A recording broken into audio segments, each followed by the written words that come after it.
the starters for your Cardinals. Batting first, right fielder number 7, Will Hack. Batting second, the second baseman number 13, Jake Lindsay. Batting third, the DH number 20, Nate Rodriguez. Batting fourth, the catcher number 9, Brandon Wolf. Batting fifth, the shortstop number 2, Travis Pike. Batting sixth, the baseman number 22, Thomas Kovalevsky. Batting seventh, the left field number 14, Ethan Brent. Underneath the first baseman number 27, Evan Stevers. Batting ninth and center field number 1, Hayden Carver.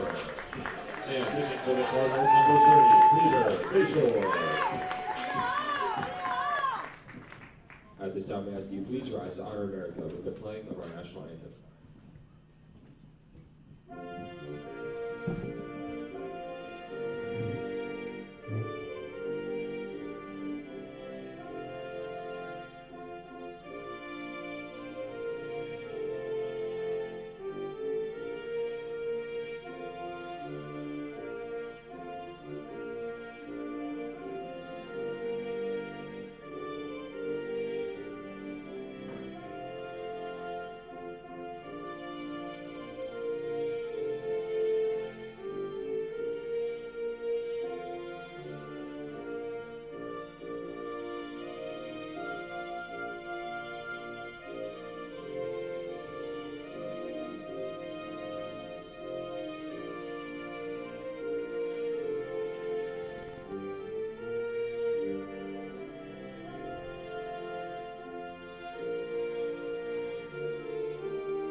Ladies and gentlemen, welcome inside the booth here at Carlo Crispino Stadium for today's varsity baseball matchup between the Eagles of McDonough and your Calvert Hall Cardinals. My name is Caleb Stein. I'm going to be joined up here in the booth with Peter Kelly in just a moment. But just to get this stage set, yesterday the Cardinals, under the lights, lost to LaSalle in a scrimmage 2-1. But McDonough yesterday won against Mount Carmel 11-0, and their pitcher threw a no-hitter. Cardinals are currently on a 2-game losing streak, if you want to call it that. One game really only counted towards the record, as they are now 1-2 on this 4-game, 5-day stretch. And McDonough, this is their first away game of the year. But the big storyline today is the homecoming of McDonough's head coach, Zach Rowe. He comes back to Calvert Hall for the first time since taking the McDonough job last year. And Peter, we have Peter Bashore on the mound today. So what are you expecting from the Cardinals in today's game? Yeah, it's a really solid lineup for Calvert Hall today. They're trotting out some of their starters who had a bit of a rest last night. Braden Wolf back in behind the dish, and then Peter Bashore on the mound, the St. Joseph's commit. He'll be mostly sinker slider, working a change-up, occasional curveball, and then occasionally drop in a four-seam or two. But this is a man who's really been putting in the preparation. He hasn't pitched in a live game in about 2 weeks. He threw one inning against Gonzaga in the Cardinals' opening scrimmage not last Saturday, but the Saturday before. So this is his first time on the mound since then. Should be a good matchup. And the lineup for McDonough goes: the third baseman, number 1, Anderson Lambert's going to lead off. Shortstop, Max Rose. And then Leo Antwerp, the pitcher, number 22, is going to be batting third. Cleanup for McDonough is going to be William Moore, the second baseman. Then Jake Moss, the first baseman. And Cooper Chasm, the left fielder. 7, 8, 9 goes Joey Ortiz in right field. Chase Boers is the catcher. And Jay Stevens, the center fielder. The defensive positioning for the Cardinals in the outfield from left to right, you have Ethan Frank, the junior. And that first pitch from Bashore, that was sinker called strike, top of the zone. Caden Barmer in center field and Will Hack in right. And then on the infield, you have Pilarski at the hot corner, Pites and Lindsay, your double play combination, and Evan Stevers back at first base today. And that first second pitch, Lambert grounds out to Lindsay. First out recorded of this game.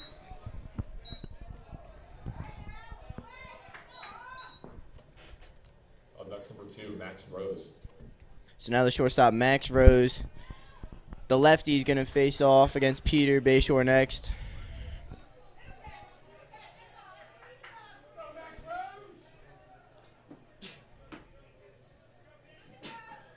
Bashore sets and delivers. And that sinker's outside for a ball.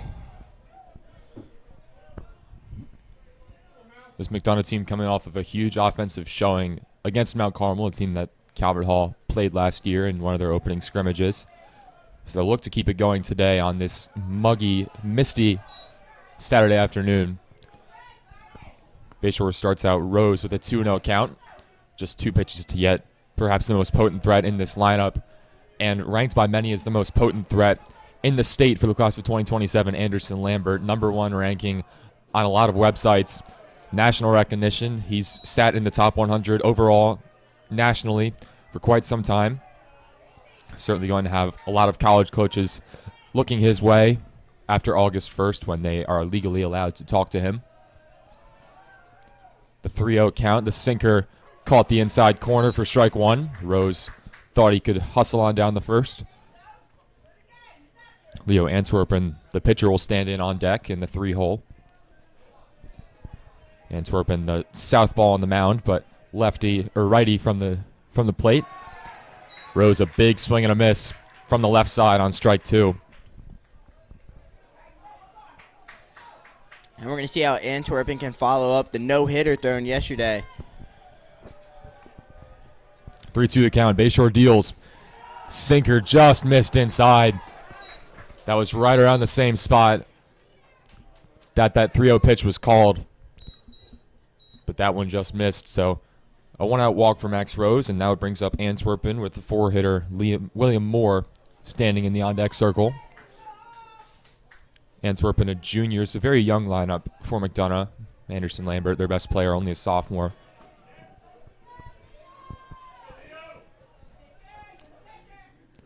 Bashore's first pitch slider skips away from Wolf, and Rose takes off for second, rounds it, but will trot back in safely.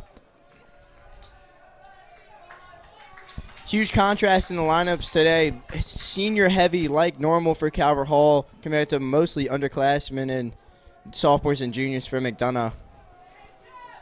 But these guys, most of these guys did get a break yesterday, or at least played some of the game just to keep their arms and legs a little bit warm.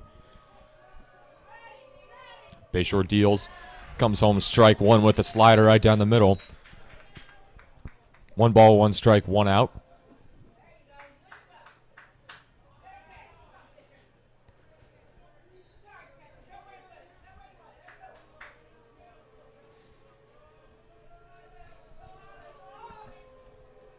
Bashore comes set. And the pitch. Slider fouled back off the net. 1-2 the count on Antwerpen.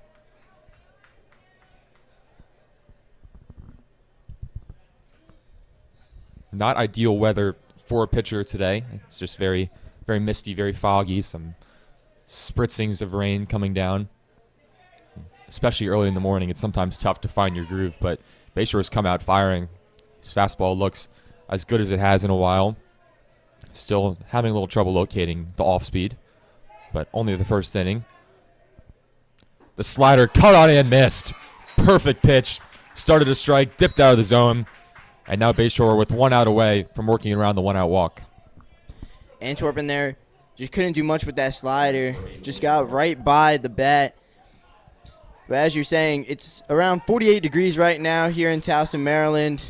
Feels like 42, so it's going to be very important for both of the pitchers on this team to make sure they stay warm in between the innings. But the 0-0 slider cut on and miss from William Moore.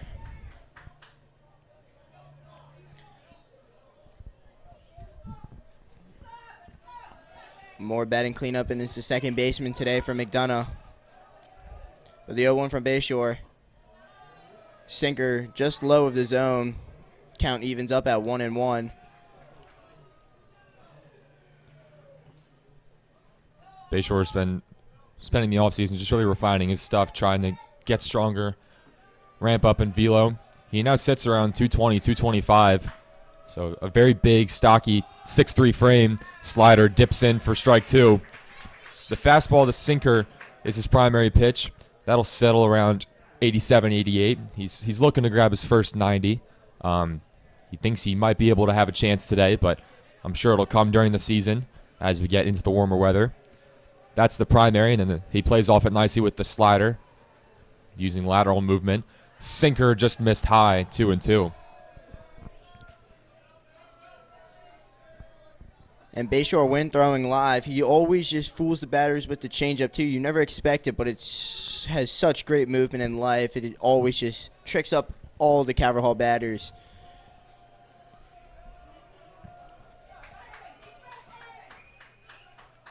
Two and two the count. Bashore one strike away from stranding Rose in scoring position. Comes home. Strike three called. Sinker dotted the outside corner. Peter Bashore's through one. He picked up 2 strikeouts along the way. Head to the bottom of the first. Cardinals will set up Will Hack, Jake Lindsay, and Nate Rodriguez with Wolf in the 4-hole. Leo Antwerpen on the mound for the Eagles.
Boys made the throw down, and that means we're ready for the bottom of the first inning now. The red-hot right fielder, Will Hack's going to step up. Leadoff batter in every game this year. Yesterday against LaSalle, he went 2 for 2 with a double down the line and a single up the middle.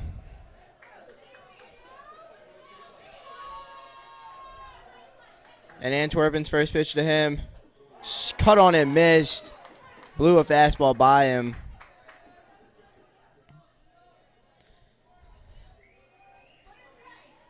But like a lot of these Calvert Hall hitters, Hack's been seeing the ball super well and has been able to make great contact with the bat.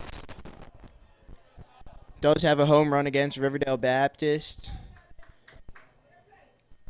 Some solid contact against St. John's too. Yeah, 2 hits for last night versus LaSalle. 2 singles to left field before being taken out of the game. Just get a little bit of rest in just a scrimmage. Fastball from Antwerpen misses up high. That's definitely going to be the primary pitch for Antwerpen. He struggled with commanding his secondaries thus far this year, but the fastball has been really disgusting.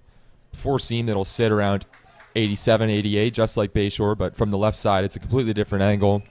Antwerpen missed a lot of last year on the mound with an arm issue, but his freshman year, he was downright dominant. That slider was well located, now 2-2 on Hack. freshman year, Antwerpen actually got the start in the championship game at Joe Cannon Stadium for the B Conference. And as just a freshman, he was really their best pitcher, and you can make the argument their best player. Now coming home, slider almost caught the bottom of the zone, but they'll say it was a little bit low.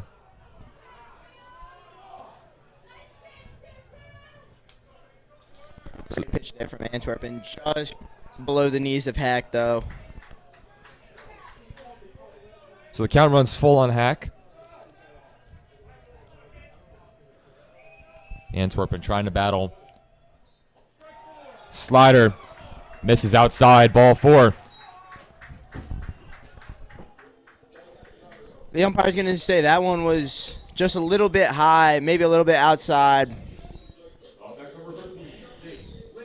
But Hack reaches again, so now this leads Jake Lindsay, the sophomore second baseman, up next with a runner on.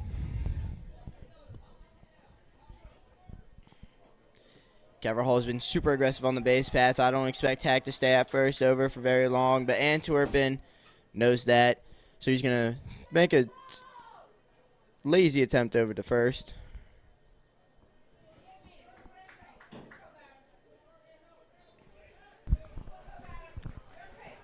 Jake Lindsay stands in.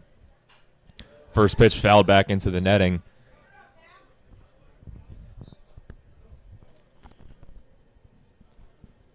On deck for Calvert, Nate Rodriguez. Lindsay barreled a few balls up against St. John's. Cardinals saw some really good pitching that day. For the first 4 innings, it was Clayton Arma with MLB scouts in attendance. The Auburn commit surrendered just 1 run over the 4 innings that he faced. Pitch gets away from the catcher, Chase Boers. Hack thought about third, but instead he'll drop back into second. Boers was a little hesitant to go and get it. Seemed like he was just jogging over there. So Hack had reason to think about it. But in that Thursday game versus St. John's, after Arma, it was Aaron Urechko, a tough sidearm pitcher from the right side. Cardinals only saw him for about an inning and a third before Sean McCabe came in to close it out, who was the Conference Player of the Year in the WCAC. McCabe, the College of Charleston commit, has a really nasty 3-pitch mix, and the Cardinals just weren't able to figure him out. But Lindsay started at second, batted second in that game, and had some really good at-bats against some high-level competition as only a sophomore. Hack takes for third, and he's going to get there safely without even a throw. But in that game, Lindsay was just robbed of at least 2 hits in that game. Great diving play by the right fielder, and just a hard liner straight to the shortstop. Antwerpen comes home, fouled back over the backstop. You saw Coach Kerr after the steal telling the dugout slide early because this turf is going to be really slick today. We've seen that come back to bite the Cardinals in the past where stealing third, they just overslide the bag and then they get tagged out. So Coach Kerr wants to prepare his team for that early. Antwerpen's 2-2 pitch, a called strike 3, a bit of a late call there from the umpire. But he rings up Lindsay on an inside fastball. So now Nate Rodriguez, the designated hitter today, is going to be batting next. Hack still over at third with just 1 out. If you're the Cardinals, you have to have Hack cross the plate here safely. First pitch from Antwerpen. It's going to be just outside. Umpire so far has a pretty tight zone in this game. The 1-0 pitch from Antwerpen. The lefty fires a sinker over the plate for a called strike.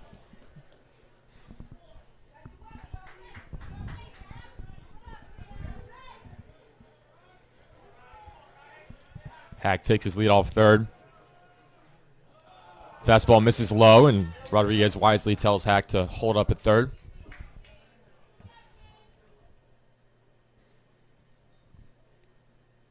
I think the issue with Antwerpen, it's never really been the stuff. It's never really been the velocity.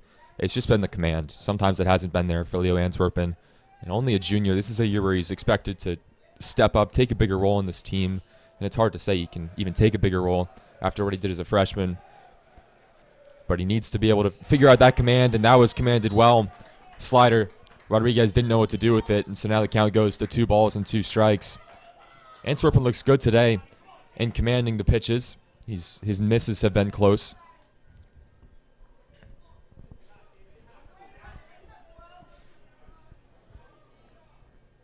And you'll have to watch for the command because the ball is going to be a little slick out of the hands too. You see Boris having a little bit of trouble behind the plate, always corralling the ball cleanly. But with the slick, wet turf like this, it changes up your sliding and it changes up how you're going to field the ball. You got to play it on a long hop. Boris Full count slider off the glove, and Hack's going to trot in easily. Rodriguez on the first with a walk. Again, Boris having trouble with that pitch, so Hack scores early. There's still a runner on first now for Braden Wolf, who's going to come up in the cleanup spot. Just still only 1 out in the inning.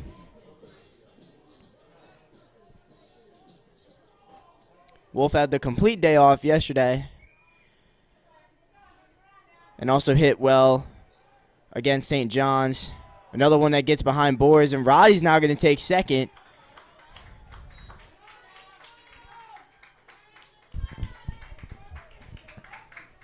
I agree with what you said about the slick baseballs, Caleb. You can see it's starting to play an impact. I mean, that 3-ball pitch, Chase Boers normally catches that. It's not a pitch that really fooled him. I don't know if they got crossed up or what, but it just ticked off his glove, I think in part because it's so slippery and it's so slick out there. But the Cardinals will certainly take advantage. Will Hack stole second, third, and home. Rodriguez has already stolen second. Wolf takes a fastball for strike 1.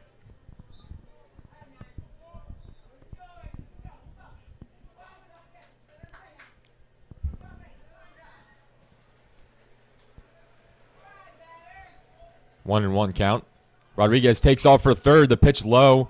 Boers has no play. Rodriguez slid a little bit late there, so kind of skidded away from third base, but got back in time.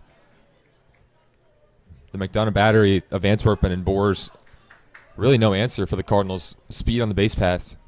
Cardinals really having their way with wherever they want to go. Now the Eagles defense is going to play up just for that reason. As Wolf grounds out to the shortstop Bros. Now Roddy could not advance home. So now there's 2 outs, and Travis Pites up, batting in the 5th hole today. The captain of this team, the shortstop. He's going to try and score Roddy.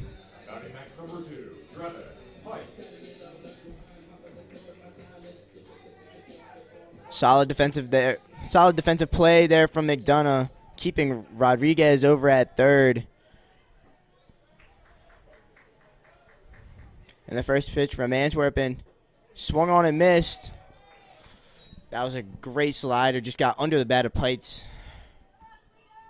And that's going to be his swing and miss pitch to the righties today. That slider is always going to, and it's shown today that it's just going to get under the bat. It's going to be really hard to hit those.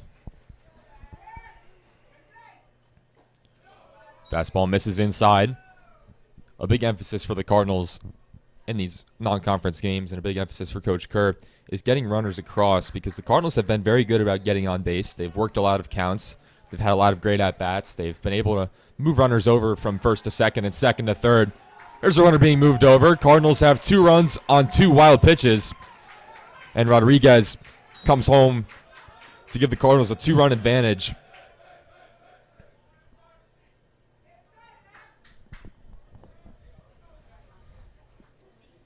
But the slick turf, it bounces a little bit harder off the chest plate of the catchers. So Boers and Wolf are both going to have to be really good and smart about keeping the baseball in front of them.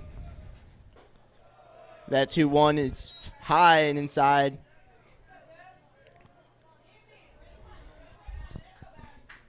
You see Antwerpen keep switching the balls every couple pitches, just trying to get a good grip. Swing and a miss from Pites there. So the count runs full.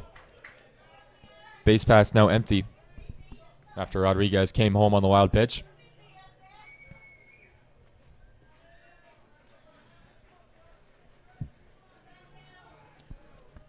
The pitch. Slider dips right over the plate for a called strike 3. So Antwerpen strikes out Pites, but not before 2 runs come home. Will Hack and Nate Rodriguez both score after stealing second, third, and home. So the Cardinals lead 2-0 as we head to the top of the second.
We come back in the top of the second inning. Bashore is ready to face off against first baseman Jake Moss.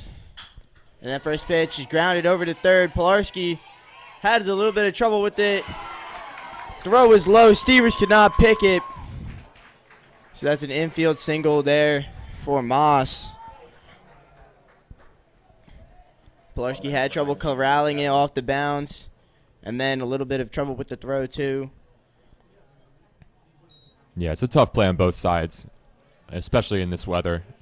Everything's kind of a little bit slicker than it normally is. So you saw Pilarski took a half second longer than normal to get the ball out of his glove, and then the low throw. Stevers just couldn't come up with it, making his first start at first base in quite some time. Just started taking reps there yesterday. Nico DeFelice has been out sick for about a week, who's been the Cardinals' normal starter at first. So it's been a platoon of Noah Myers and Evan Stevers who gets the nod today. But that's a tough play, and Stevers just couldn't come up with it. So Moss reaches on a no outs, excuse me. Chasm didn't know what to do there. Half-heartedly waves and misses at strike 1.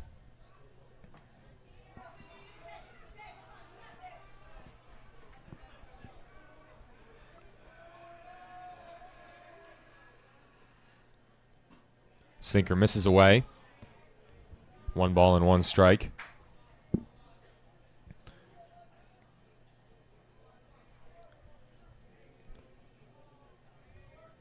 Joey Ortiz on deck, and Chase Boer's the catcher in the hole. He's the 8 hitter. J.A. Stevens bats 9th, and then it'll be back to Anderson Lambert at the top of the order.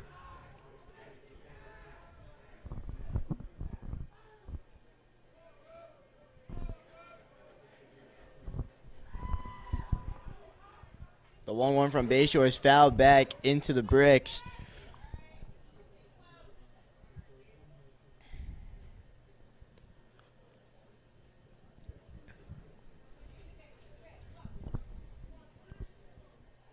I personally don't expect Bashore to be on that much of a pitch count today. We threw 4 guys yesterday, 3 guys on Thursday, and then 3 guys on Tuesday. So a lot of arms have been used in the week. And that slider called for a strike, but Wolf couldn't handle it. So Moss takes second on the steal. Chasm strikes out.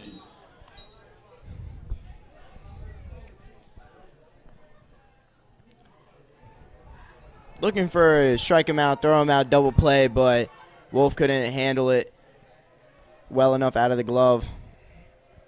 So now there's 1 out. Joey Ortiz shows bunt. And Wolf now throws down to second.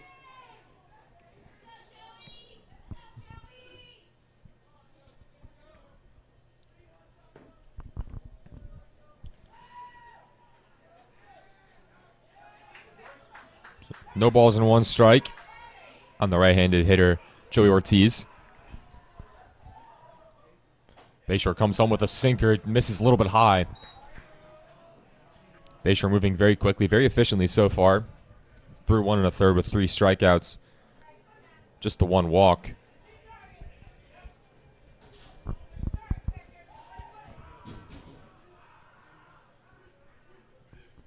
Sitting right around 63% strikes, which is always a good number. You want to be in around the 60s. Fastball misses low. 2-1 on Ortiz.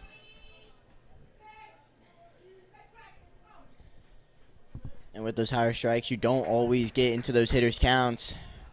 And Bashore loves to pitch ahead in the count. All pitchers do. It keeps their pitches low. Pitch count low. And that one's called for a strike on the outside corner. I think Wolf really sold that one.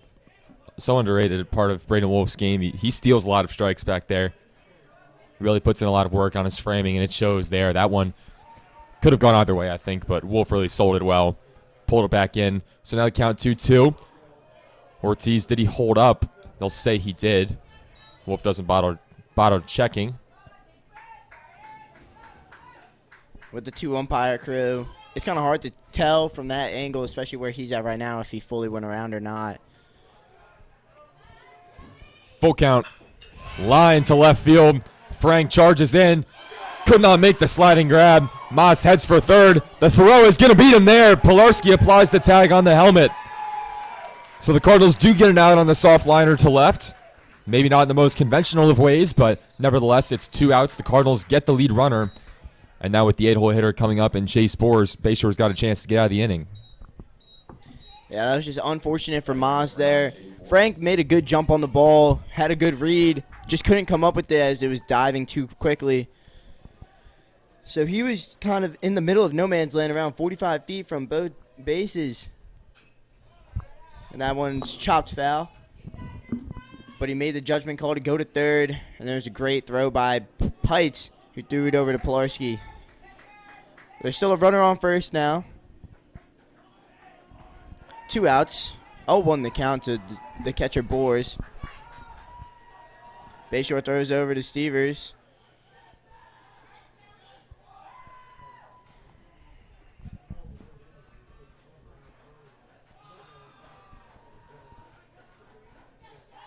Bashore certainly looking to limit the damage here.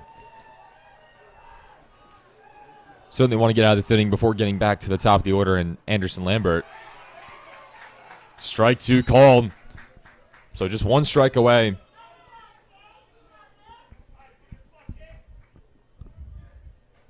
Again, if Boers reaches, it'll be J.A. Stevens, the center fielder, to come up next, who bats from the left side.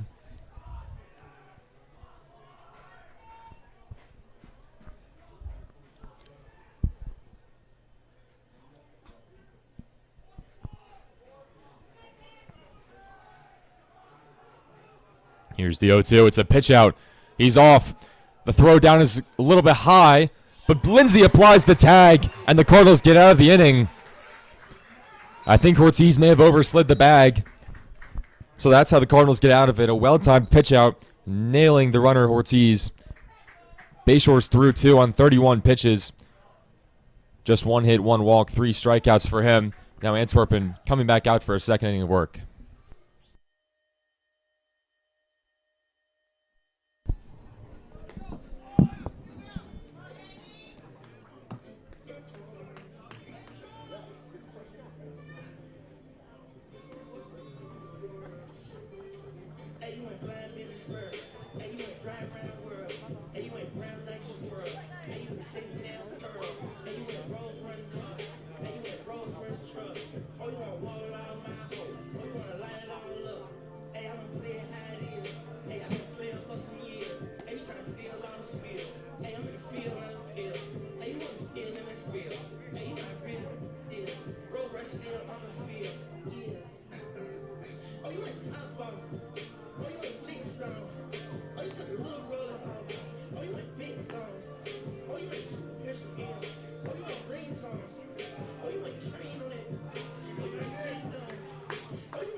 Boris throws down.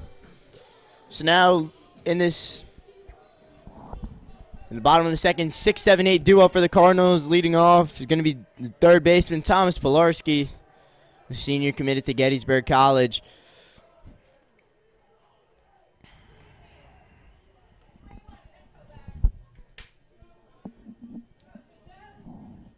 And the first pitch from Antwerpen, fastball inside, call for a ball.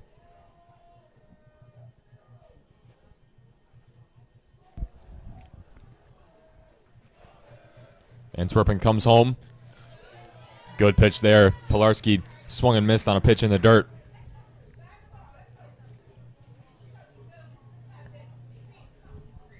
I think that's his 6th swing and miss generated by that one slider, all to the right-handers. And that fastball called low.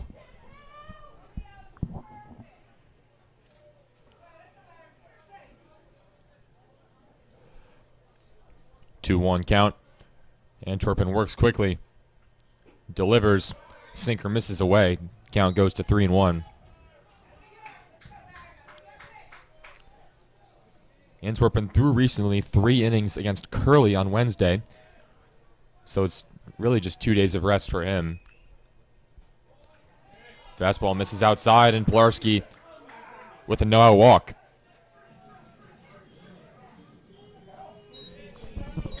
Leo Antwerpen not too happy with these calls right now. He needed a little break. Walk around the mound. So now there's a runner on first. No outs for Ethan Frank, the left fielder, in today's game. He also had a rest day yesterday against LaSalle. And Antwerpen throws over on Pilarski.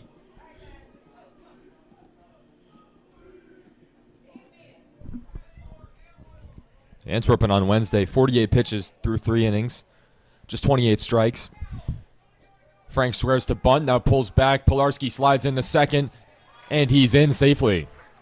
Cardinals still 100% on the base paths. Pilarski almost slid over the bag, but his arm stayed on. Frank was showing the bunt there, just so Pilarski could steal. The 1-0 is going to have to wait another second. Antwerpen steps off.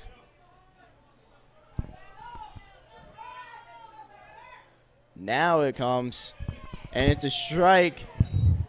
Lower corner of the plate. Great placement there from Antwerpen.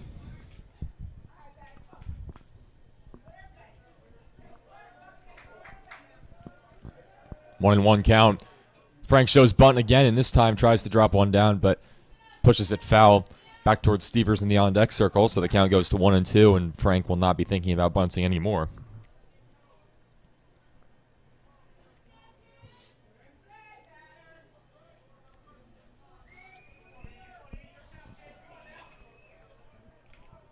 Antwerpen searching for his 3rd strikeout of the day, now pulls back and motions towards second. Again, command, not the best for Antwerpen today. He's, again, not any big misses. Just a lot of calls that the McDonough fans haven't been super happy with. 3 walks in the day for Antwerpen. That pitch misses outside. Would have had a better chance of being called a strike if Boers could have held on. But that's now 36 pitches for Antwerpen through 1 inning plus. Only 15 have been strikes. Still no hits for the Cardinals. All their base runners have come via the walk.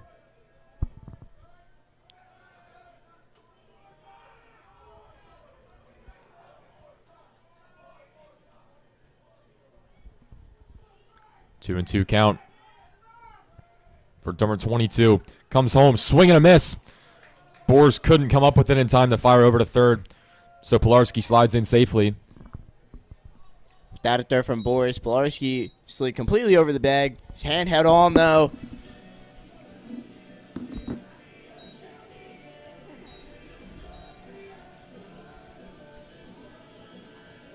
Boris really having troubles so far early in this game. Now there's a runner on third. Less than 2 outs again for the Cardinals. Another good scoring situation. And they have Evan Stevers now.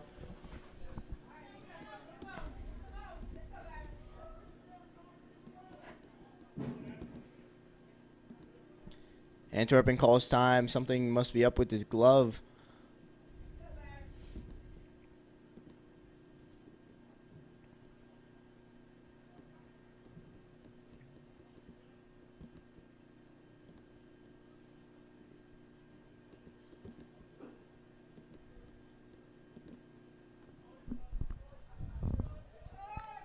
Some sort of issue here. Something with one of the bands.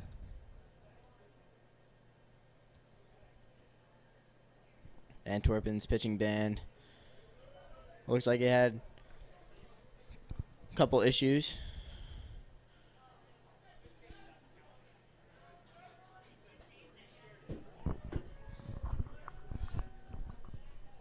But now he's ready in the Eagles defense again, playing up on the green turf.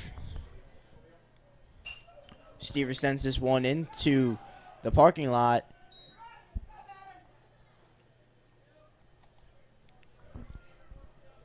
Stays clear of any cars.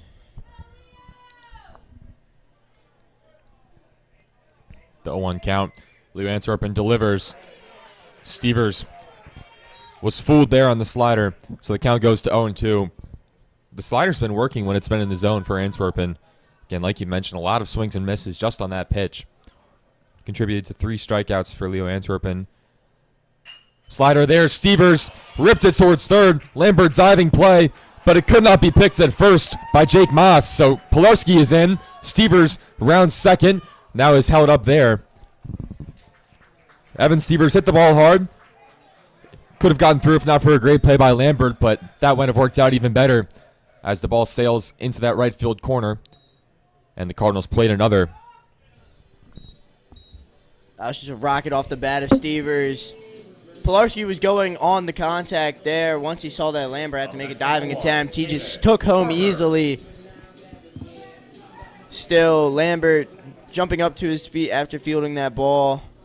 Ball is now a little slick, too, as it was rolling on the grass. Couldn't make the throw, so then Stevers takes the extra 90 on the throwing error. So now still another runner in scoring position. Still less than 2 outs as the center fielder, Caden Barmer, is up to bat now. First pitch right down the middle for strike 1.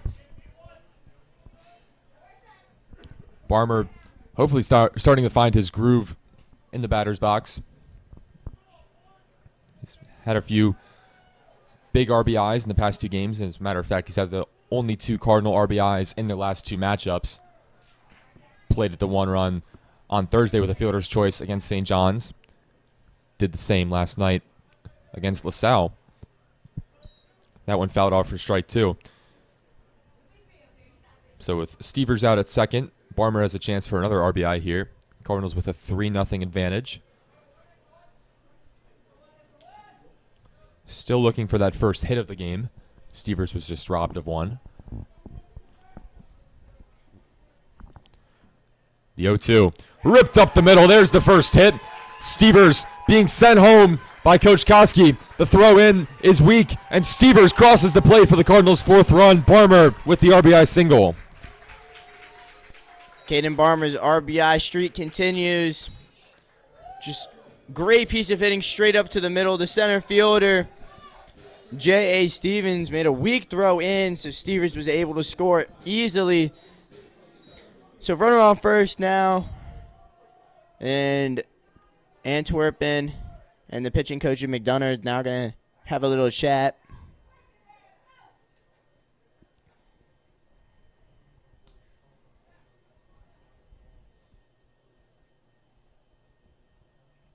Antwerpen's not pitching bad, only the 1 hit to Barmer, but a couple of walks on some very close calls by the umpire. Could have gone either way. And then the Cardinals just taking advantage of the catcher Boers and his arm behind the plate, as they have like 8 stolen bases in this game, I'm pretty sure.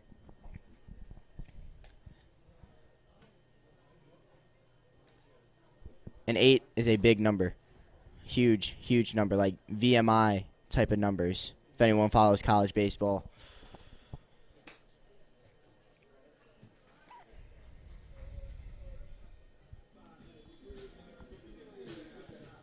So now they have that all sorted out. And now Will Hack in the top of the order coming up now for the Cardinals for the second time. Offense number 7, Will Hack.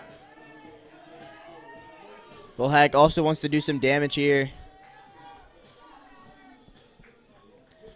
And Barmer with the speed over at first. And the weak arm of Boers. Expect him to be on the move early too. And that ball gets away from Boers, and Barmer round second again, but this time much closer to third base. Smart move to stay there. Swing and a miss from Hack, though. Another dirty slider.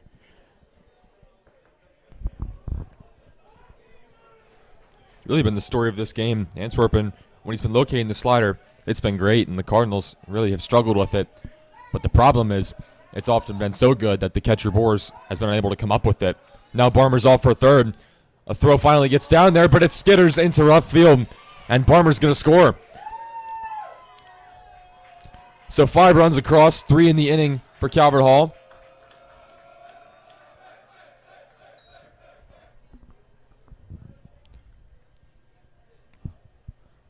A lot of these runs coming unearned. That throw from Boers just got past Lambert. Cardinals have really been exploiting the weaknesses on the base paths. Looks like Coach Rowe came out of the dugout to argue something. Might have been that Barmer took his helmet off before crossing the plate early, where there was still a throw to be made. That's the only thing I would have saw. Yeah, I'm not exactly sure why he did that. I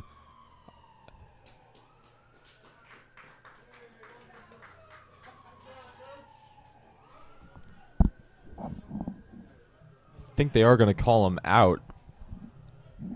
Just a confusing situation, I think. It's good eyes on Coach Rowe for pointing it out.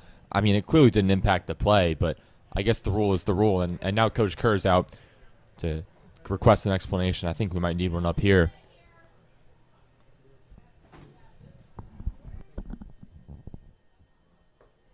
So I guess there's some sort of rule saying that you can't take your helmet off before crossing the plate, especially while the ball's still in play.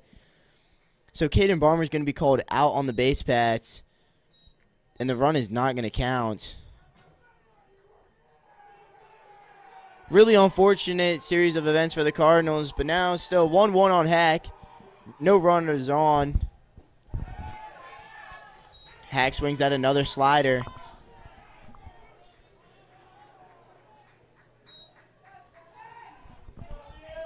I almost wonder if that's something that Coach Rowe is extra eager to point out just because it's his former squad. He'll take it any way he can get it. Hack now has to fight, pokes one in the parking lot to stay alive.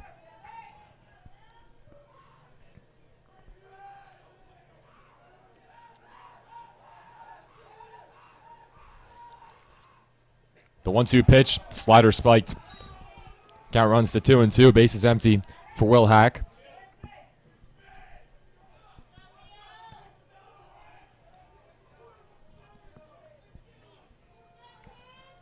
The pitch. Hack held up. Count will run full. Boers threw that over a little too early. Almost a scary situation. Antwerpen just put his glove up in time.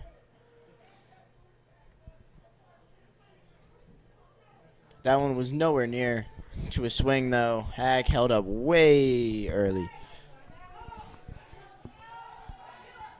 So full count, 2 outs. If he can reach, it'll be Jake Lindsay. Grounded foul. The at-bat stays alive. It's an even 50 pitches for Leo Antwerpen through just 1 2/3. So the Cardinals will likely get to the bullpen sooner rather than later. Doing a good job of extending these ABs. The 3-2. Grounded foul again. So 3 foul balls in the at-bat for Will Hack. Just doing whatever he can to get a pitch to hit. Antwerpen just keeps coming back with that slider, and Hack just keeps fighting it off. Now for the third time, the 3-2 pitch. Cut on and missed. Hack was fooled, I think, by a fastball. So Antwerpen struts off the mound, but not before 2 more runs come across. 3 walks for Antwerpen in 2 innings, but 4 strikeouts, and so the game sits at 4-0 as we go to the top of the third. Bashore comes back out for his third inning of work. You guys got enough players? I got recruited for you. Yeah. Get some more players.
Calvert Hall is now set to defend their top of the third inning.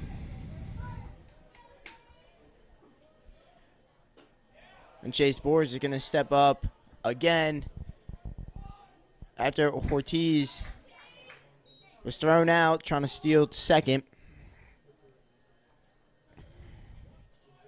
So as his at-bat never concluded in the bottom of the top of the second, excuse me.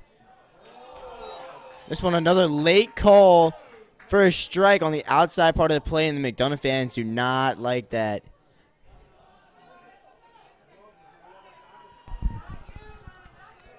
So 1-1 the count.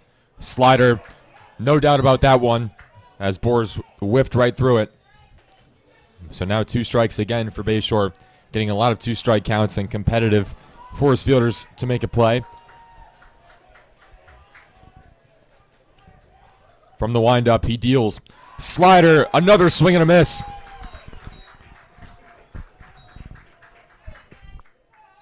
So Boers goes down swinging, and now the center fielder, J.A. Stevens, is up next.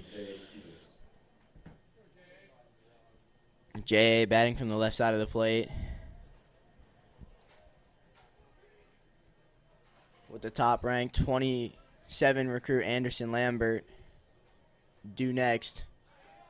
And Stevens fouls that one back off the bricks.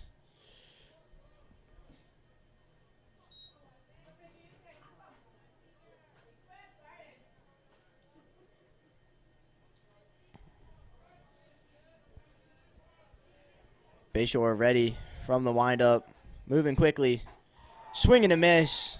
That sinker just blew by him.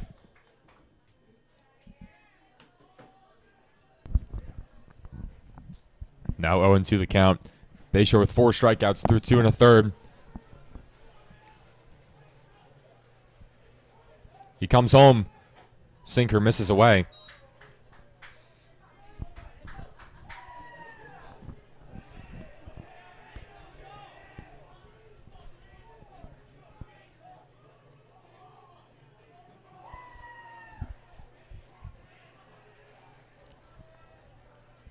The 1-2 pitch. Slider caught the outside corner. Strike 3 looking on J.A. Stevens. Second strikeout on the slider of the inning for Bashore. So now Anderson Lambert, the third baseman, is going to have another attempt against Bashore. His first at-bat, just 2 pitches and a ground out to Jake Lindsay, is the only other 27 on this field.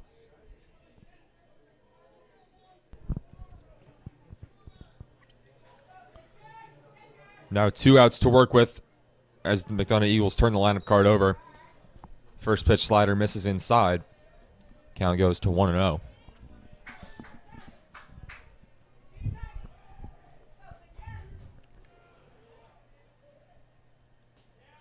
Lambert takes strike 1. Sinker found the outside part of the plate. You can see some movement, some guys going down to the McDonough bullpen. So Antwerpen may be approaching the end of his day as he now stands in the hole. Slider cut on and missed. Bashore has it all working today.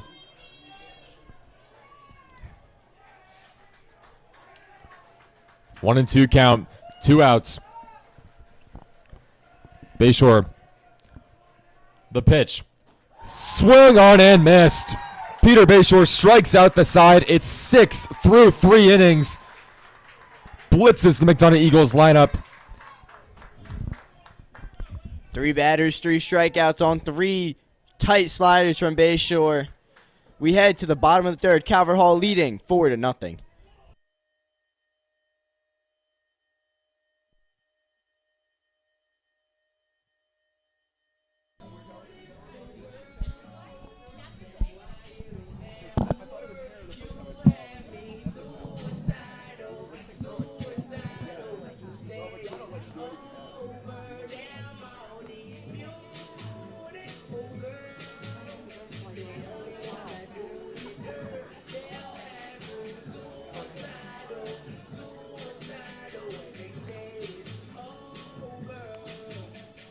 Now bringing in the number 18, Brett McChesney.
And we're back in the bottom of the third. Jake Lindsey's going to lead off for the Cardinals in this. And they're going to face a new pitcher. The side armor, Brett McChesney. The first pitch to Lindsey. Looks like a sinker called for a strike. Actually, the third side armor the Cardinals have seen in 3 games. Really true side armors, too. You sometimes see guys from a 3/4 slot, low 3/4 slot, be considered a side armor. But, I mean, today, Brett McChesney really parallel to the ground, his arm. Ryan Kantz, we saw last night, closed it out for LaSalle from the left side, so that was a really difficult look for Calvert Hall, although they did score their only run off of him. And then on Thursday, Aaron Urechko versus St. John's also came in from the side. So an unorthodox style of pitching, but the Cardinals have certainly had their share over the last 3 days. The 0-2 pitch misses away.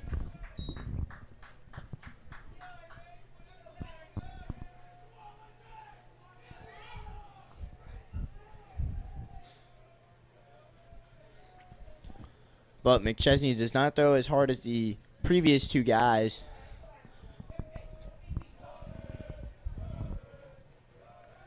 The 1-2 pitch. Lindsey swings and misses. Good slider dropped in over the plate by McChesney.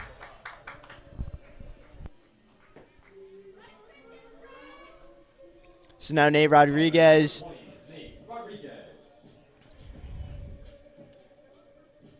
First time that the leadoff batter has not been on for Calvert Hall in this game.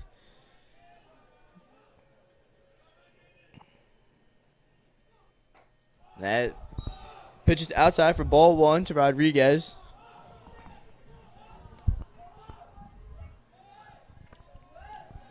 Two, 3, 4 in the inning for Calvert Hall. Lindsay in the 2-hole just struck out swinging. Rodriguez bats in the 3-hole. Braden Wolf, the cleanup hitter, stands in on deck. If one of the next 2 reaches, it'll be Travis Pites, the 5-hole hitter. Pitch called for a strike. 1-1 count on Rodriguez. The McDonough outfield is playing Rodriguez to the pole side. Very heavy right now. Huge gap in right center field being left for Rodriguez. But Rodriguez does have a tendency to be a pull hitter, so it makes sense of why, and Coach Rowe clearly knows these guys well. The 1-1 though, slider, moved too far outside.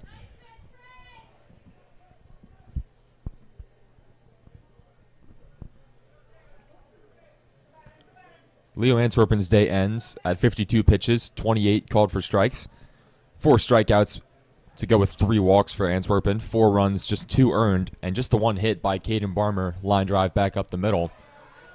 The 2-1 pitch misses outside, and McChesney lost his hat there, exposing his glorious headband.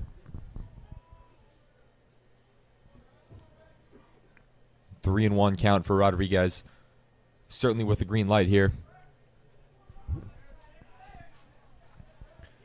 The pitch, taken for strike 2. So Rodriguez let a pretty good one go by. Now the count goes full.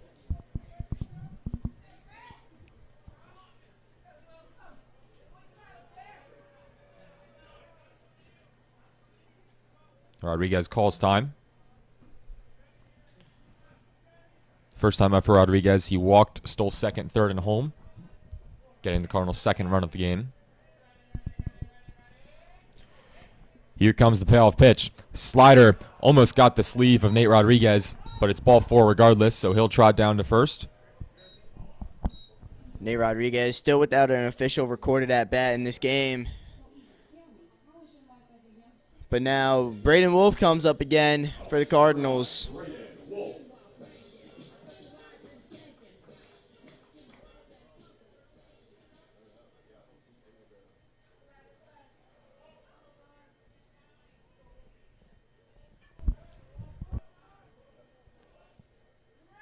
Wolf grounded out his first time up to the shortstop. And there was a pitch out there from McChesney.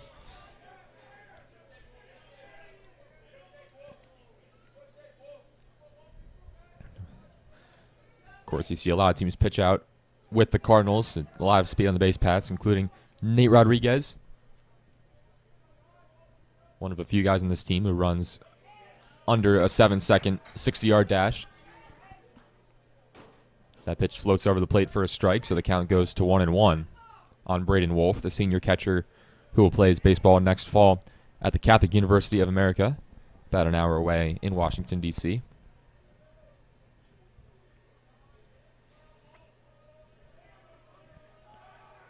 Rodriguez takes off.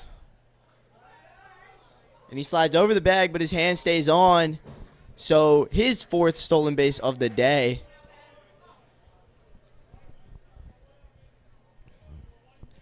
Rodriguez over at first. Never takes that big of a lead. With those long strides down, he can get down to second in a hurry. You see both teams still really trying to figure out the wet turf. We saw Joey Ortiz get caught stealing. He overslid the bag in the 2nd inning. McChesney's slider is poked the other way. It sends the right fielder Ortiz on a drive, and he can't get to it. It drops right in front of him, so Rodriguez is going to be waved home. He comes around to score. The throw goes towards second. Wolf is in standing with a double, and it's now 5-0 Calvert Hall. Really tough play. The right fielder Ortiz had a long way to go in that ball off the bat of Wolf, was just diving too quickly. So it drops in front of him, Gibbs behind him. Wolf has the double, and he's going to come off the base pass, and now they're going to have Christian Oliver with his great speed over at second. And Rodriguez over at second there. Scores easily. He did have to hold up because it did look like a catchable ball. Still no throw home. So the Cardinals score another run, their 5th of the game. Just off their second hit, too. But McChesney now has to face Travis Pites. The first pitch, fastball call for a strike on the outside part of the plate.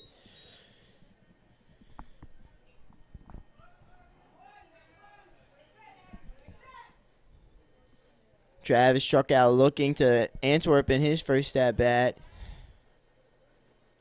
Oliver takes off for third. Pitch outside. And this was a great throw here from Boers. So Oliver's out. And Lambert applies the tag. And that's the Cardinals' second out of the inning. Really not much for Oliver to do there. I mean, the Cardinals have been running all over Chase Boers. Have a lot of stolen bases today. But just a perfect throw, a perfect transfer, and everything went right there. And Oliver was beat by about a half a second. It was a really well-executed play there. The count is now 2-1 on Travis Pites, who will now bat with 2 outs and the bases empty instead of 1 out and a runner on second. So we'll see how the approach changes for Pites, if it does at all. I imagine he just wants to get one in play. Well, he won't have a chance because he'll wear it off of his jersey. So Pites is aboard safely on a hit by pitch. He's still trying to find his groove. Started the season sick and hasn't really found his groove at the plate yet so far. But that'll change soon. Now the third baseman, Thomas Pilarski, stands up against McChesney now. Runner on first. Pites another one with good speed. He's not going first. But the ball pops out of Boers' glove again. And this time the throw down is late. Pites wasn't running initially, but saw that Boers couldn't handle the throw. So he takes second. Another stolen base for Calvert Hall. It's getting too many to count at this point. That was a ball to Pilarski, though. So the 1-0 squares for bunt. And he gets hit, too.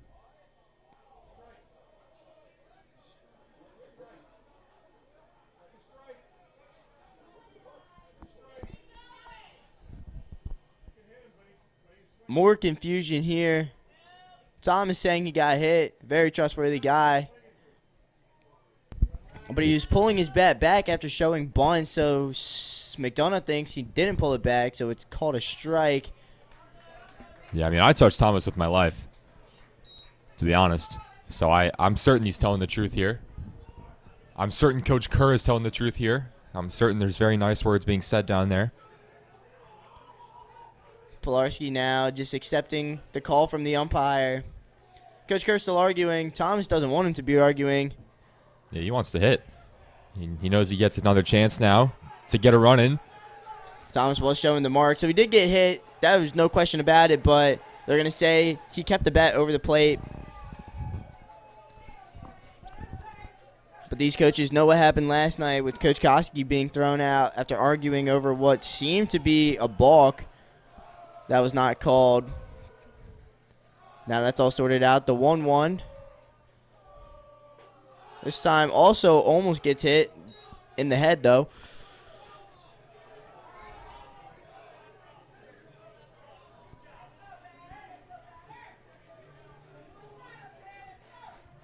So Pilarski stands in, 2-1 the count after 2 inside pitches. On deck is a pinch hitter for Calvert Hall with the righty into pitch. That one got the jersey. So now Pilarski will finally get his free base, and it will send up the pinch hitter Luke Kreiner. Pilarski's fired up going down first. Finally got the credit for a hit by pitch.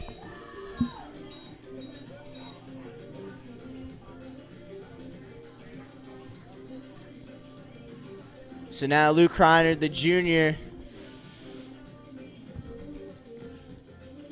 pinch hitting for Frank. It looked like the Cardinals were planning this the whole time. Kreiner's not the best hitting lefty on lefty, but now that the righty McChesney is in, he's now going to hit for Frank. Pitching for the Cardinals, number 12, Luke Kreiner.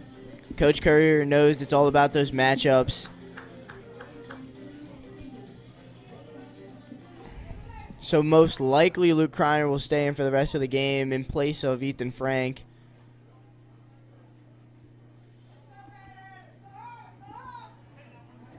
Kreiner last night in his last at-bat, he was the only one that scored after he hit that triple, and then Caden Barmer drew him in with the ground out to second. With that first pitch, call for a strike on the inside part of the plate.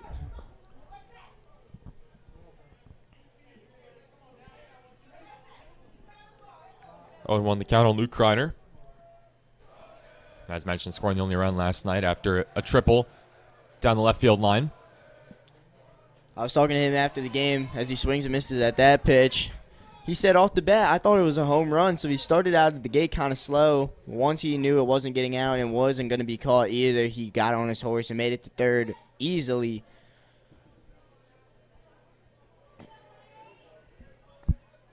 Oh, 2 the count. Runners on first and second for Calvert Hall. That slider well off the plate.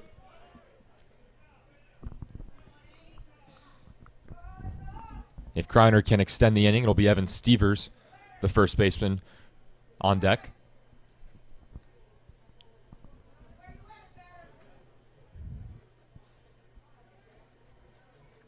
Here's the 1-2 pitch from McChesney. Sinker misses outside again.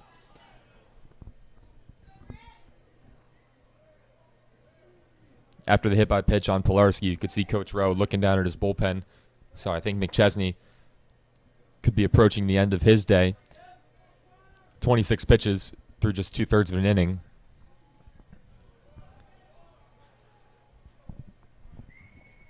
He deals. Fouled off by Kreiner, staying alive.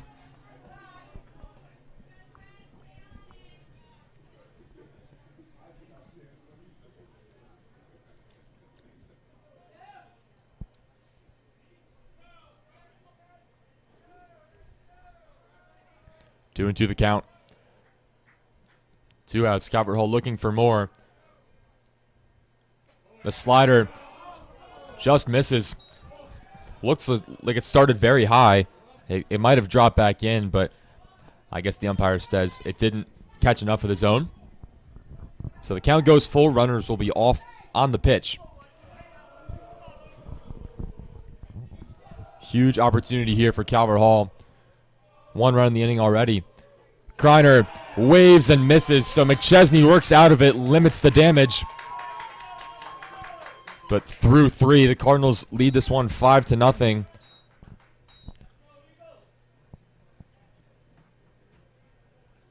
I believe Bashore will come back out for his 4th inning of work. No action in the bullpen thus far.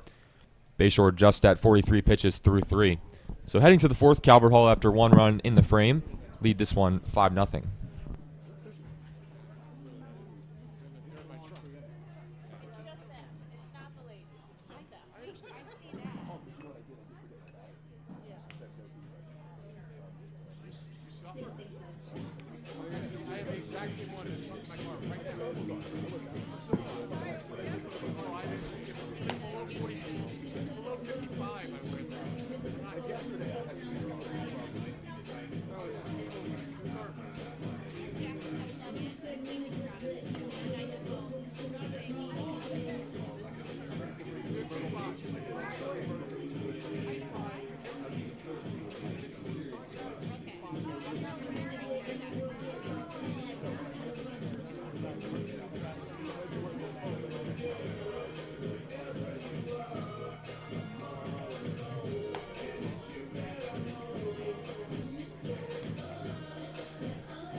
Leading off the 4th from McDonough, number 2, Max Max Rose. Now Max Rose is up again for the second time in this game.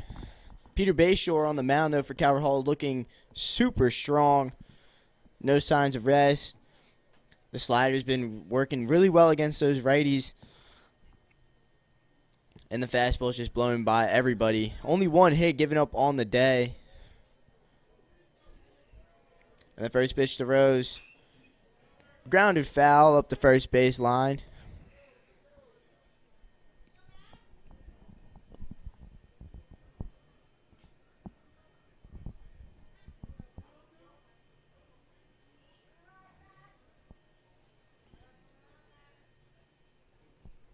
The 0-1. Again, chop foul up the first base side.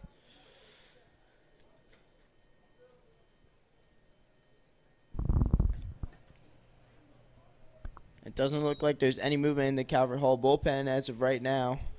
Just Will Wallace hanging out. Here's the 0-2 pitch. Sinker misses away for ball one.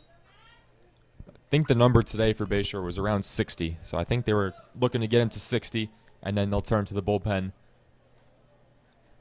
So we'll see who it'll be after that. He's not going to get through 7 with 60 pitches. He's at 46 right now. Pitch number 47 grounds it over towards Lindsay at second. Collects it. Stevers down on a knee, but collects it at first. And so the first out of the inning belongs to Calvert Hall. Thursday against St. John's, Ryder Sella came out after 65 pitches through 5. Or 4 2/3, I believe. But now Leo Antwerpen, the pitcher, now turned DH for himself. The first pitch he sees is a slider called on the inside part of the plate. But early in the season, Calvert Hall coaches, Coach Kevin, Coach Kerr, want their pitchers to stay healthy, stay warm, stay hot for the rest of the season. So around 60 pitches is a good number. Of course, they will progress on as the season goes on.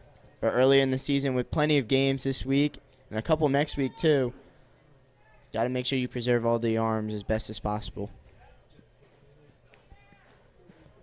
Another 0-2 count for Bashore. He's just been loading up the zone with strikes. Slider misses low. This is the best I've seen Bashore look in a live outing, definitely this year. But you could make the argument that it's the best he's looked at Calvert Hall in his jersey. I mean, last year, that's saying something because he had back-to-back complete game performances against John Carroll and MSJ. The MSJ game, he needed just 74 pitches to get through the 7 innings. The John Carroll game was a little bit more, around 96, but so huge on back-to-back Friday games to avoid the bullpen, get them rested up for that Monday game, start of the new series. He's definitely going to be a big piece for Calvert Hall again. The way it's shaping up, he'll probably be the Friday starter in a lot of these series. Called strike 3. 7 strikeouts for Bashore through 3 2/3. Now it's up to the 4-hitter William Moore to try and ignite something on offense for Coach Rowe's squad. The Eagles currently cannot figure Bashore out at all.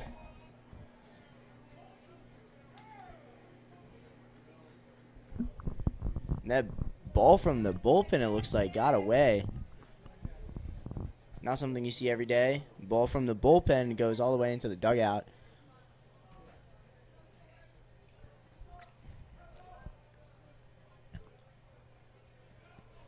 Bashore settles in versus Will Moore, who struck out his first time up. Pitch called for a strike. The slider hooked back over the plate. 0-1 count. Bashore just one hit on the day, and it was a sinking line drive to Frank, who couldn't come up with it, but ended up grabbing it and nailing the runner trying to advance to third. Strike 2 called. Just one walk in Bashore's line, and those are the only blemishes. Everything else has been perfect for Bashore today. Listed on Twitter by PBR as 86 to 88, topping 89 with the fastball. Slider misses down low, but I noticed that the gentleman for PBR got here a little late in the second inning, so he didn't see that first inning of work from Bashore. So not sure where his velo was there, but it might have been upwards of even 88, 89.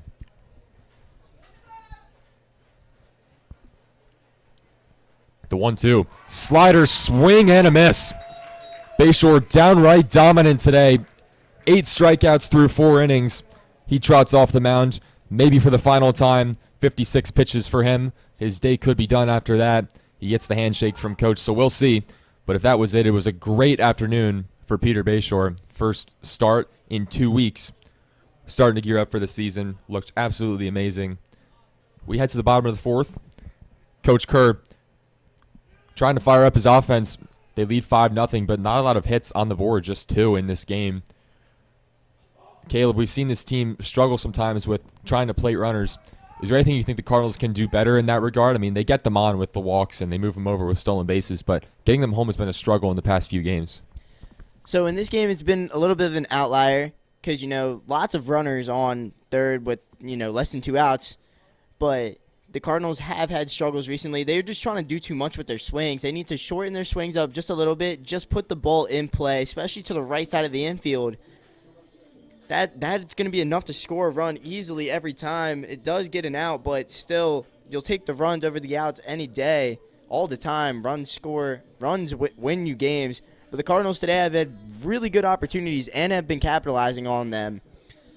We would love to see some more hits, though. I mean, the pitching has been absolutely also dominant from the McDonough side. Just a couple of errors made by the catcher has really just been the difference in this game. And McDonough has a new pitcher in. So we'll see what Calvert Hall can do as we head to the bottom of the 4th.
When I get this feeling, you're shining down on me.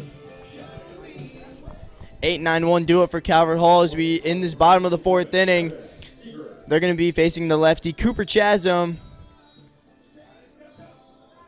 Chasm was originally the left fielder in this game. Now comes in pitching, and he's going to face Evan Stevers up first. First pitch, fastball, low and in for a ball.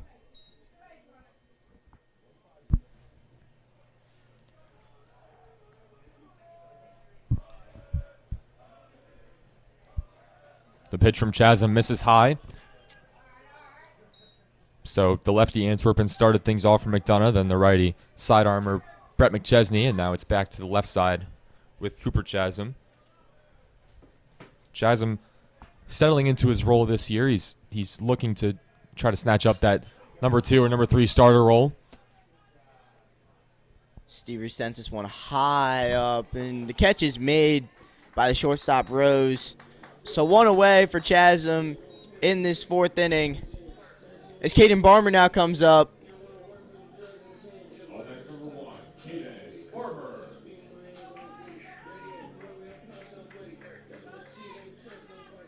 And there's finally an arm warming up in the Calvert Hall bullpen.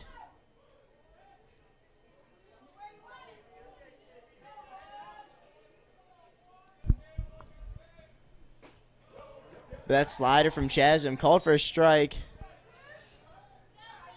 It looks like it's Clark Mileto down there in the bullpen. Not getting the start today at second. Jake Lindsay slid in there, but Mileto had a great night last night at the plate, including a first inning hit that could have scored a run. Barmer unloads on that ball. The right fielder's back. He's not going to catch it. It's off the wall. Barmer's thinking 3 all the way. He hustles. He's in there safely. Caden Barmer gets to third base on a triple. That ball almost got out, bounced about 10 feet in front of the 365. But a great way to start off the inning with 1 out. Barmer sets it up nicely for the top of the order. And Barmer's now 2 for 2 on the day with a hard RBI single, and now that triple. Looks like he's finding his groove at the plate now. It's great to see from Barmer, who struggled a little bit last year. But now they turn it over to the hot bat of this season, Will Hack.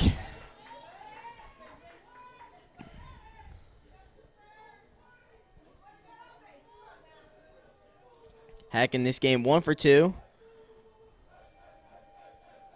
And the first pitch he sees from Chasm. Slider. Call for a ball. He saw those a lot against the first pitcher, Antwerpen. Swung and missed on those a couple times.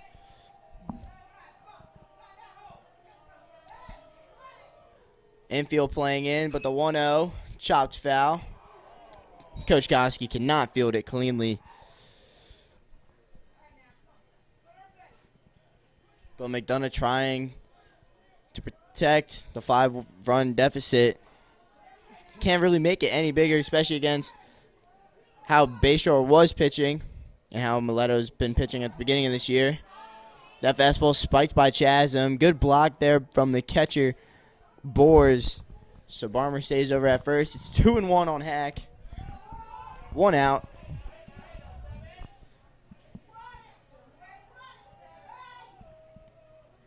Hack with a chance to extend the Cardinal lead. Quiet thus far for Hack. A strikeout and a walk for him. Came across to score the first Calvert Hall run on a steal of home after a pass ball. 3-1 count. And if I know Will Hack, he's not looking to take here. Looking to extend his hit streak. He's had hits in 4 straight games, I believe. The 3-1 misses down low. Ball 4. Hack, the bat almost got Chase Boers. Clearly an accident. He reacted as such.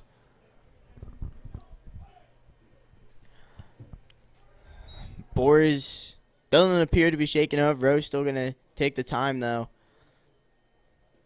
Will Hack did kind of an impression of a Gunnar Henderson walk bat flip. He did not want the walk there, but now there's 2 runners at the corners for the second baseman, Jake Lindsay.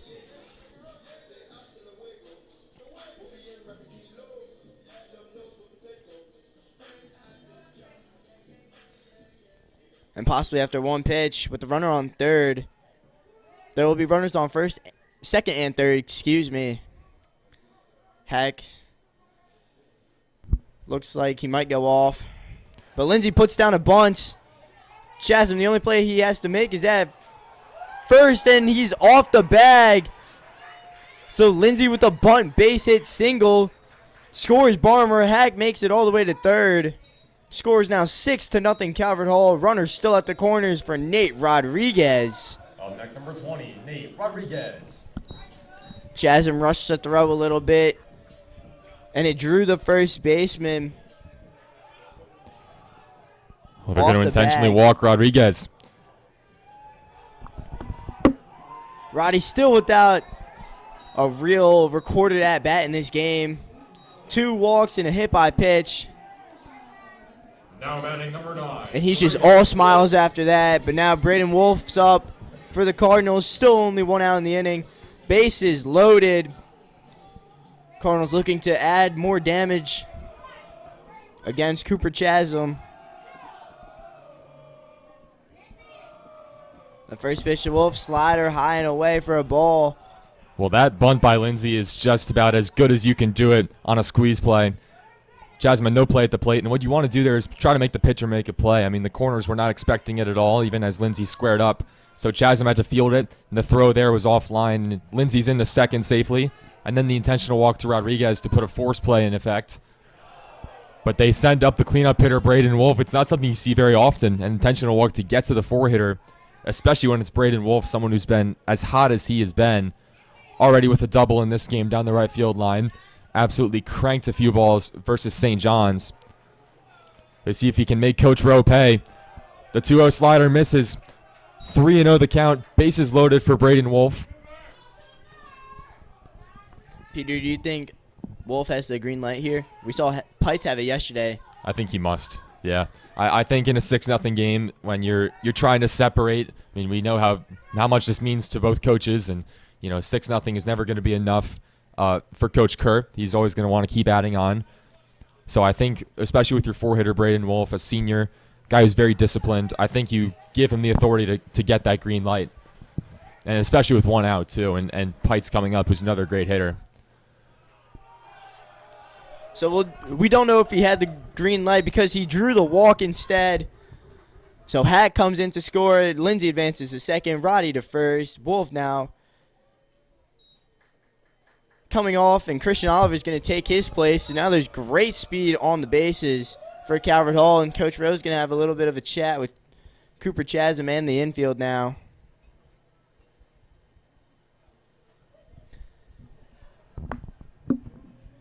Calvert Hall definitely looking to add more runs. Coach Kerr said last night after the game against LaSalle, that other coach for the other team, I love him to death, but tomorrow, I don't. For 3 hours, I hate that man. That's how much this game really means to him.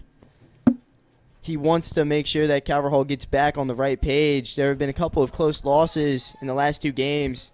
Just couldn't get it done. The Calvert Hall is really handling business well today against McDonough.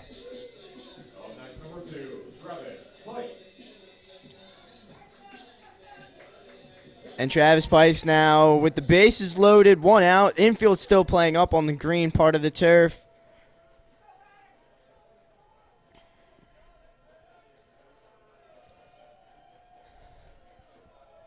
Jasmine now. Pites was first pitch swinging, got fooled by a changeup.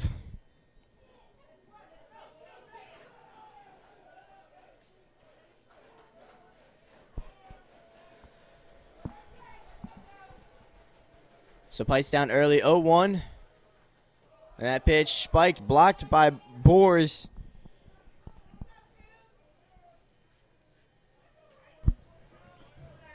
It may be a little early to think about, but the Cardinals have a chance to get out of here early.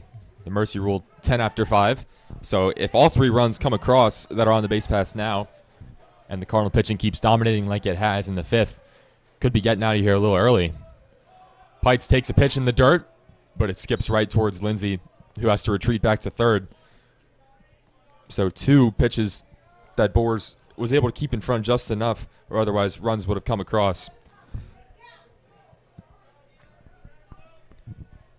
7-0 Calvert Hall on just 4 hits in the game. Pites always looking to do damage. The pitch misses well outside. So 3-1, perfect hitters count, bases loaded.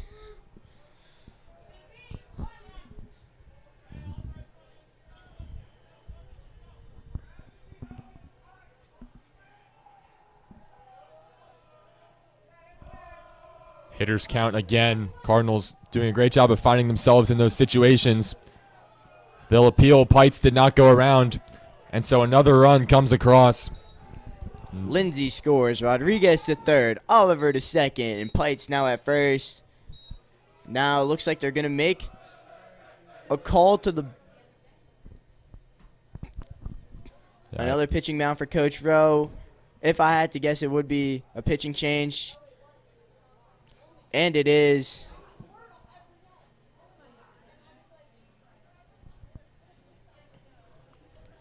So a new pitcher coming in for McDonough. I think the second visit for Coach Rowe of the inning. Chasm has to exit. So command has just been the story of the day for McDonough. Cardinals 8 runs on just 4 hits. Everything else has just been walks and wild pitches and scrappy baseball from Calvert Hall, just moving the runners over. So they'll look to add on. The base is still loaded with only 1 out. New pitcher in for McDonough. We'll take a short break.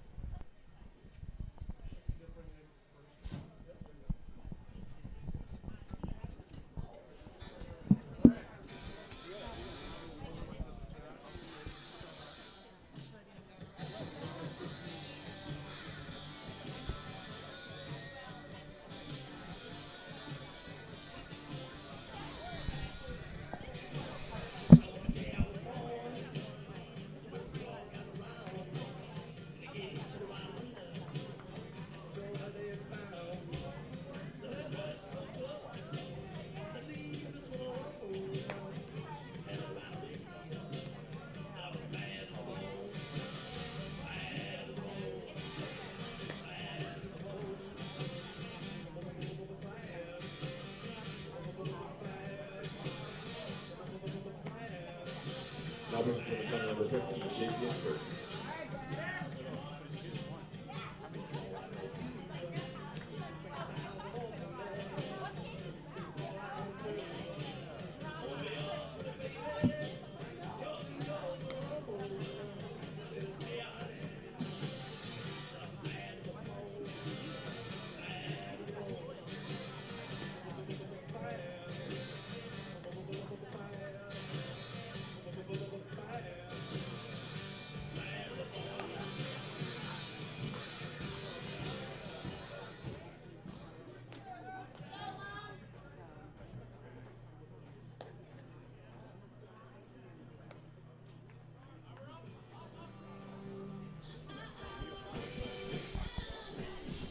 Up next, number 22, Thomas Polarski.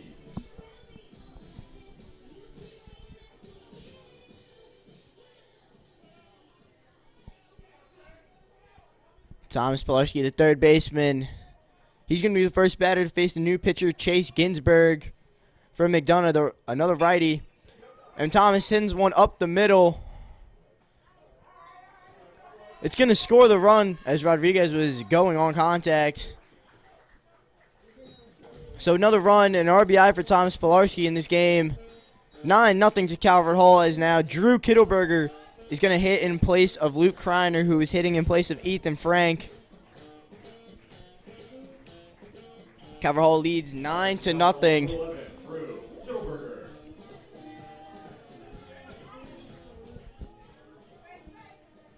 So with the Pilarski's ground out to Rose.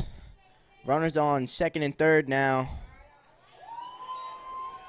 And the McDonough fans are cheering because they finally get a strike call from this umpire.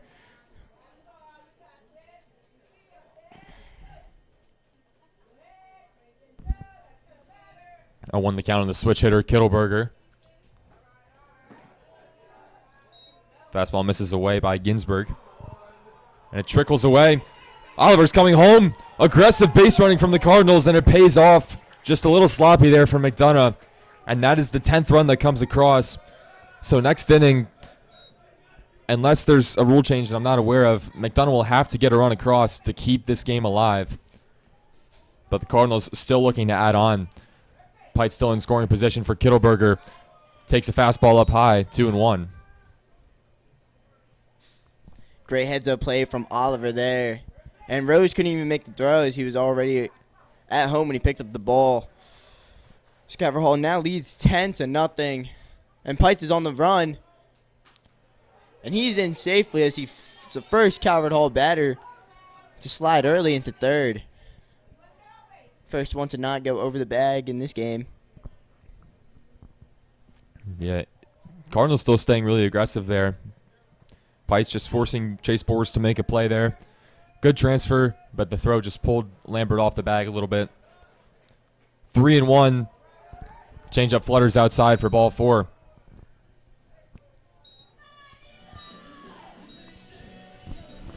So now Evan Stevers is up next for Calvert Hall.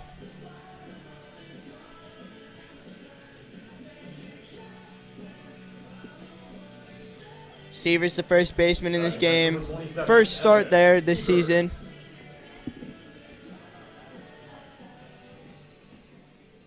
Noah Myers got the start yesterday, and then Stevers came in at the end of the game. And now he's starting again today. The first pitch he sees from Ginsburg is called for a strike. Good fastball at the knees. Pite's still over at third. Kittleberger at first.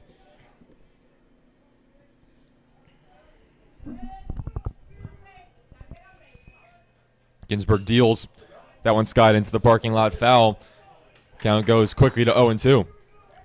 Lands safely in the road. Steers 0 for 2 on the day, but does have an RBI, and he has scored a run. I believe he reached on the air by Lambert in the second inning. The 0-2 pitch misses outside with a slider. Again, this game has not been a dominating offensive performance by Calvert Hall, although they do have 10 runs.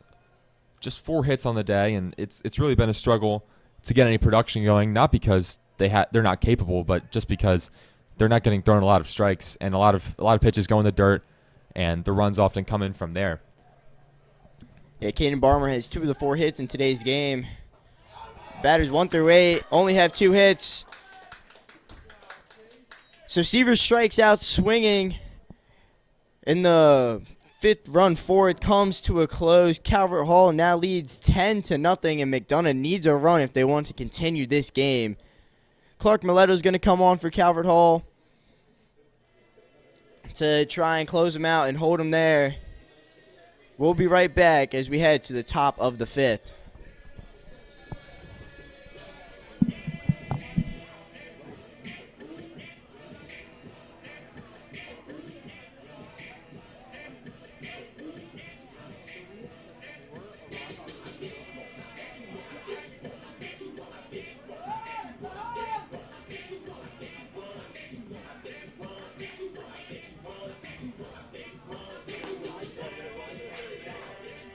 Now pitching for Calvert Hall, number 6, Clark Mileto.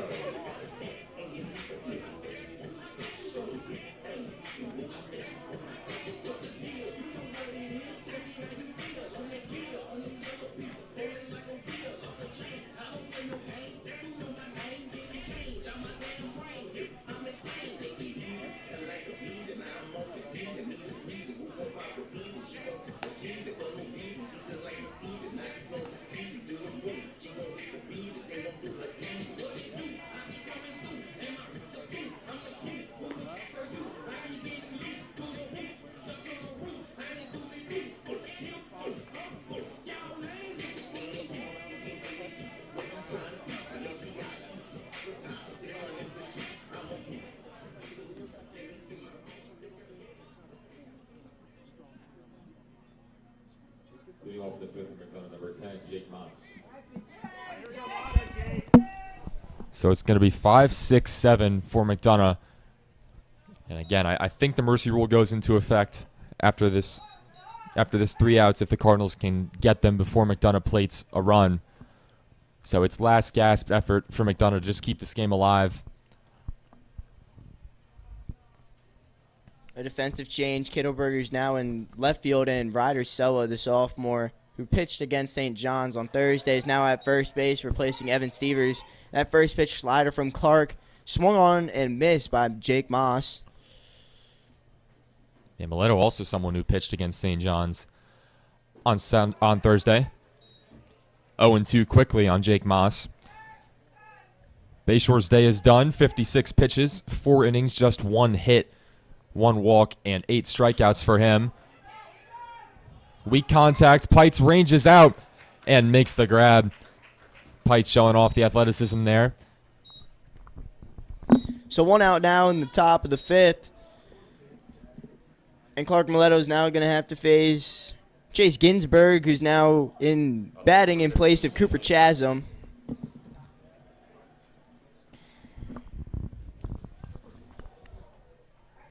So Mileto deals to Ginsberg.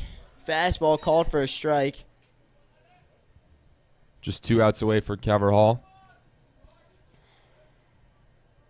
Been a really solid performance all around. They've done what they needed to do, which is get runners across.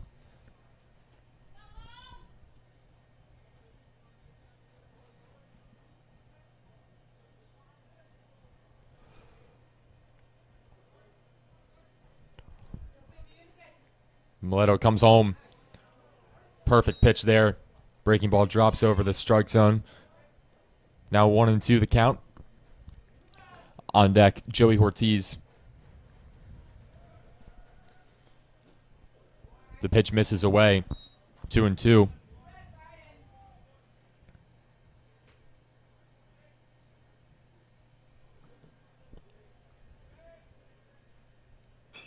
The 2-2. Hit foul. Weakly. So Ginsberg just battling here.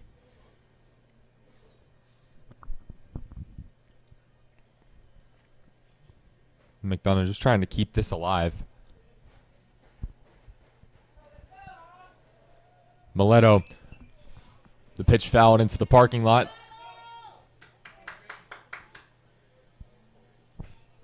No cars in the last 2 games after there were 3 cars hit against Riverdale Baptist.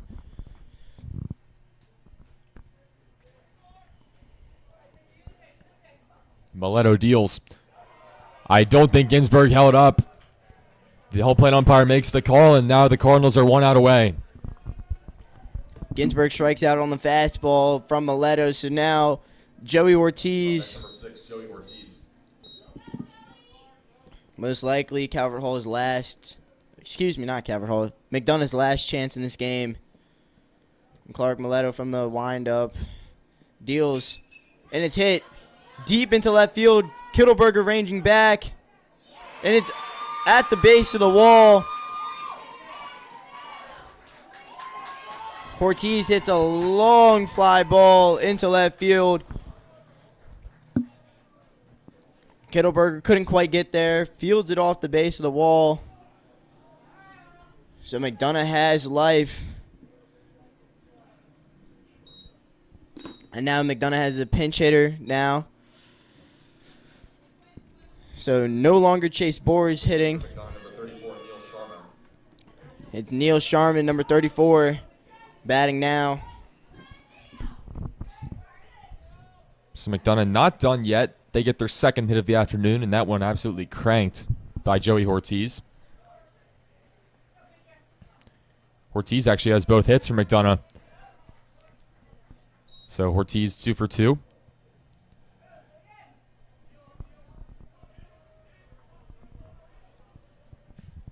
Mileto checks on the runner. If Sharma can reach, it'll be J.A. Stevens, the 9-hitter. The pitch home, chopped weakly to the right side of the infield. Soa fields it, flips it to Mileto at first. That'll do it for the inning. And that'll do it for the game. Calvert Hall wins this one 10-4, 10-0. Final line, Calvert Hall 10 runs, 4 hits on 1 error. And McDonough, no runs, 2 hits, 1 error in this game. Calvert Hall's next game is Wednesday the 19th away at DeMatha. And McDonough next plays Atlantic Collegiate March 18th in the Ripken Experience Tournament. So Calvert Hall now improves to 2-2 as they finally finish their stretch of 4 games and 5 days. Peter, what did you like from this Calvert Hall team today? Well, the offense finally came alive, and not in the ways you would expect. Not a ton of hits, not a ton of opportunities for hits, but the Cardinals just doing what they needed to. They had really good discipline at the plate. Caden Barman led the way on offense, going 2 for 2 with an RBI. Braden Wolf as well, plated 2, 1 for 2. I mean, just all around a dominating performance. And then you got to look on the mound to Peter Bashore and Clark Mileto. I mean, Bashore with maybe his best performance to date in Calvert Hall uniform. 4 innings, 1 hit, 1 walk, 8 strikeouts, and the fastball, slider, everything was going today. So I think the Cardinals can be optimistic moving into next week. Again, next on the docket, they travel to DeMatha on Wednesday, a team that they cannot figure out, a team that they really want to get a win against. So Wednesday on the road is a big one, and then next Saturday they also go to D.C., actually North Bethesda, to take on the Hoyas of Georgetown Prep. So 2 really good teams in the docket this week. Cardinals can take a little momentum into those 2 games. And that's going to be all from us. I'm Caleb Stein. I was joined by Peter Kelly. Mr. Travers on the camera today. Thank you, guys. Have a good evening.